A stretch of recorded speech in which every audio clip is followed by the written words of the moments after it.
अस्सलाम वालेकुम दोस्तों, आज मैं आपके साथ शेयर कर रही हूँ एक बहुत ही easy, simple and standard recipe potato pakode की, जो कि आप इजीली प्रिपेयर कर सकते हैं एट होम। इसको बनाने के लिए जो इंग्रेडिएंट्स आपको रिक्वायर्ड है, उसके अंदर 2 कप मैंने बेसन ले लिया है। किसी भी ब्रांड का आप ताज़ा बेसन ले सकते हैं। इसके साथ साथ जो बेसिक इंग्रेडिएंट्स इसके अंदर जाएंगे, उसमें 1 टीस्पून बेकिंग पाउडर है। ये एक्चुअली हमारे पकौड़ों के अंदर एक फ्लफीनेस क्रिएट करेगा। और उसके साथ साथ जो है वो हम इसके अंदर हरी मिर्चें ऐड कर रहे हैं। आप हरी मिर्चों की क्वान्टिटी आप अप एंड डाउन कर सकते हैं। इसके अलावा 1 टीस्पून जो है वो हमने ज़ीरा इसके अंदर ऐड किया है। और बहुत ही स्मॉल क्वांटिटी में मैंने चॉप की हुई हरी अनियन इसके अंदर ऐड करिए, प्याज ऐड करिए। नॉर्मली जो हम पोटैटो पकौड़े बनाते हैं उसमें प्याज ऐड नहीं करते हैं, यहाँ पे मैंने बहुत ही स्मॉल क्वांटिटी में ऐड करी है। इसके साथ साथ मैं जो है 1 टीस्पून जो है वो ब्लैक पेपर पाउडर डाल रही हूँ इसके अंदर। और 1 टीस्पून जो है वो लाल पिसी हुई मिर्चें जो है वो मैं इसके अंदर ऐड कर रही हूँ। इसके अलावा हमें सॉल्ट ऐड करना है अकॉर्डिंग टू टेस्ट, आप इसको ऐड कर सकते हैं। पोटैटोज़ को मैंने राउंड सर्कुलर शेप में जो है वो उसको कट कर लिया है। मैंने नॉन स्टार्ची पोटैटोज़ लिए हैं।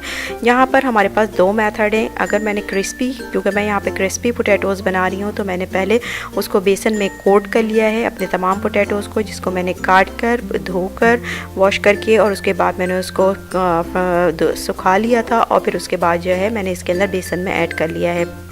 अगर आपने सॉफ्ट पोटैटोज़ बनाने हैं तो आपने पहले बेसन का को पानी के साथ जो है वो उसका मिक्सचर बना लेना है, और उसके अंदर फिर पोटैटोज़ को जो है वो ऐड करना है। ये डिफरेंस है सॉफ्ट पोटैटोज़ पकौड़े बनाने का और जो है क्रिस्पी पोटैटोज़ पकौड़े बनाने का।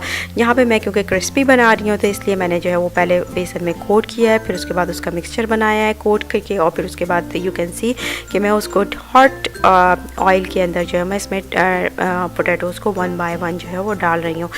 अब यहाँ पर टेम्परेचर मैनेज करना बहुत इंपॉर्टेंट है, क्योंकि पोटैटो की असल में जो क्वालिटी होती है वो अप एंड डाउन टेम्परेचर की वजह से होती है। अगर आपने बहुत ही क्रिस्पी, सॉफ्ट और क्रिस्पीनेस भी हो, सॉफ्ट भी हो, मॉइस्ट भी हो पोटैटोज़ आपके, तो उसके लिए आपको टेम्परेचर को मैनेज करना बहुत ज़रूरी है।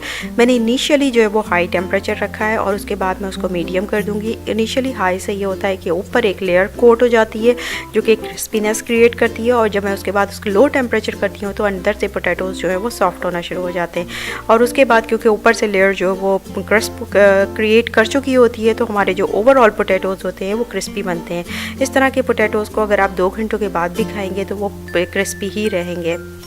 यहाँ पर आप देख सकते हैं हमारे पोटैटोज़ जो हैं वो डीप फ्राई हो रहे हैं। अब इसको तकरीबन हमने जो है वो दोनों तरफ से फ्लिप करके और तो उसकी दोनों साइडों से जो है वो इसको गोल्डन ब्राउन कर लेना है। बहुत ज़्यादा हम इसको डार्क ब्राउन कलर नहीं देंगे, उससे जो है वो पोटैटोज़ की क्वालिटी बहुत ज़्यादा ख़राब हो जाती है।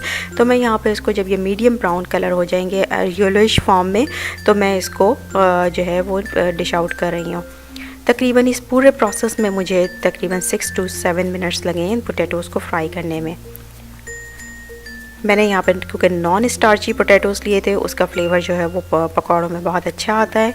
अगर आप स्टार्ची पोटैटोज़ लेंगे तो उसका फ्लेवर डिफरेंट आएगा।